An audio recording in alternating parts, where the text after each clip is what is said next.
Perkenalkan, nama saya Ulan Usman, NPM 0330 25 11 158. Dan saya Rina Rianti Majid, NPM 0330 25 11 151. Di sini kita berdua akan menjelaskan tentang kohesi dan koherensi adalah dua aspek penting yang menentukan kualitas sebuah teks. Kohesi adalah keterpaduan bentuk dalam sebuah teks yang dicapai melalui penggunaan unsur kebahasan seperti konjungsi, kata ganti, repetisi, atau kata rujukan. Penggunaan kata hubung seperti karena, sehingga, atau, namun membantu mengaitkan ide satu dengan yang lain.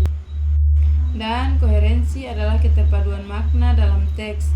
Sebuah teks dikatakan memiliki koherensi jika gagasan-gagasan di dalamnya tersusun dengan logis, sehingga mudah dipahami oleh pembaca. Setelah itu, kohesi lebih berfokus pada aspek kebahasaan, sedangkan koherensi lebih menekankan pada keterpaduan isi atau makna dalam teks. Ya, dan di sini ada perbedaan kohesi dan koherensi dalam teks. Yaitu aspek yang ditekankan. Kohesi berkaitan dengan keterpaduan bentuk atau struktur dalam teks. Kohesi tercapai melalui penggunaan kata-kata penghubung, kata ganti, repetisi, dan unsur kebahasan lainnya yang membantu menghubungkan satu kalimat dengan kalimat lainnya.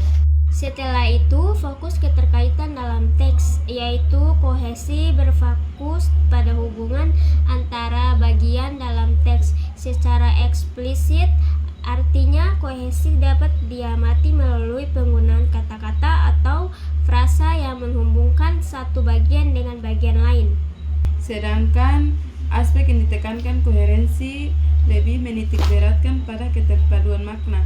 Sebuah teks dikatakan memiliki koherensi jika gagasan-gagasannya tersusun secara logis dan dapat dipahami dengan mudah oleh pembaca. Setelah itu, fokus keterkaitan dalam teks, yaitu koherensi lebih bersifat implisit karena keterkaitan dengan cara berpikir dan penalaran dalam menyusun teks. Jika suatu teks memiliki koherensi yang baik, pembaca bisa mengikuti alur pemikiran penulis dengan mudah, meskipun tidak semua hubungan dijelaskan secara eksplisit. Di sini ada beberapa dampak terhadap kohesi dan koherensi. Dampak terhadap pemahaman pembaca kohesi. Kohesi yang baik membantu teks terlihat lebih rapi dan berstruktur, tetapi tidak selalu menjamin bahwa teks tersebut mudah dipahami. Dan dampak terhadap pemahaman pembaca koherensi. Koherensi sangat berpengaruh terhadap pemahaman pembaca karena menentukan apakah ide-ide dalam teks tersampaikan dengan jelas. Sebuah teks yang kohesif tetapi tidak koheren bisa terasa kaku atau bahkan membingungkan karena meskipun kalimatnya saling terhubung, isinya tidak runtut. Ya, dan di sini ada beberapa contoh tentang kohesi dan koherensi. Contoh penerapan dalam teks kohesi. Kohesi biasanya dapat ditemukan dalam teks melalui penggunaan kata penghubung seperti karena, sehingga, namun, dan selain itu. Misalnya, dalam sebuah esai, penggunaan konjungsi dapat membantu mengaitkan argumen-argumen yang disajikan. Contoh 1, penggunaan konjungsi. Indonesia adalah negara kepulauan yang terdiri dari ribuan pulau. Oleh karena itu, transportasi laut dan udara menjadi sangat penting untuk menghubungkan wilayah-wilayah di seluruh negeri. Selain itu, keberagaman budaya di setiap daerah juga menjadi daya tarik tersendiri bagi wisatawan lokal maupun mancanegara. Kohesi dalam paragraf dapat dibangun dengan berbagai cara, seperti konjungsi, kata ganti, dan repetisi. Dengan kohesi yang baik, paragraf menjadi lebih mudah dipahami dan alur pemikiran dalam teks menjadi lebih jelas. Contoh penerapan dalam teks koherensi.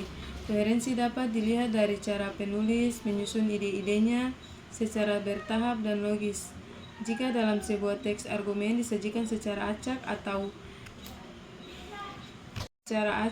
melompat-lompat, maka teks tersebut akan kehilangan koherensinya, meskipun secara kohesi masih terlihat terhubung.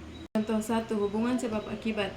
Pemanasan global semakin parah akibat peningkatan emisi gas rumah kaca. Gas-gas seperti karbon dioksida dan metana menahan panas di atmosfer, sehingga suhu bumi terus meningkat. Akibatnya, es di kutub mencair lebih cepat, permukaan air laut naik, dan cuaca ekstrim menjadi lebih sering terjadi. Koherensi dalam paragraf membuat tulisan lebih runtut dan mudah dipahami dengan menggunakan hubungan sebab akibat, perbandingan, atau penjelasan yang logis. Suatu paragraf akan memiliki keterkaitan makna yang kuat dan alur yang mengalir dengan baik. Di sini ada beberapa cara untuk meningkatkan kohesi dan koherensi dalam menulis. Gunakan referensi yang konsisten. Referensi dalam teks harus jelas dan tidak membingungkan pembaca.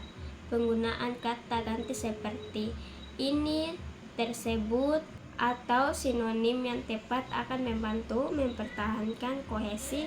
Contohnya, membaca buku memiliki banyak manfaat. Aktivitas ini tidak hanya meningkatkan wawasan, tetapi juga melatih kemampuan berpikir kritis. Susun ide secara logis dan terstruktur. Koherensi dalam teks dapat ditingkatkan dengan menyusun ide secara runtut dan logis. Sebuah paragraf harus memiliki alur yang jelas, misalnya dari pernyataan umum ke detail atau dari sebab dan akibat sebagai contoh. Teknologi telah mengubah cara manusia berkomunikasi. Dahulu, komunikasi jarak jauh hanya dapat dilakukan melalui surat yang membutuhkan waktu lama.